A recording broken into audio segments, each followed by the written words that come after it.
Habari kamili. Hii ni taarifa ya habari kupitia kwenye Ikweta TV1. Korea Kaskazini.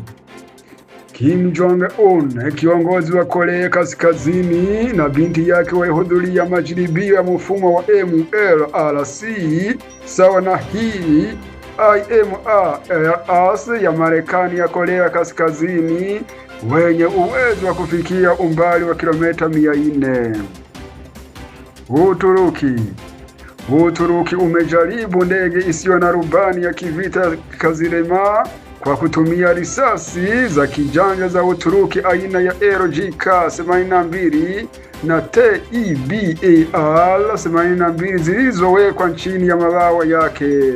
Kizirema ingeweza kufanya baadhi ya misheni za mabomu. Irani yapa kumusaka na kumuua Netanyahu ikiwa atabaki hai licha ya mashambulizi ya Machi 2 yaliyolenga ofisi yake huko Yerusalemu.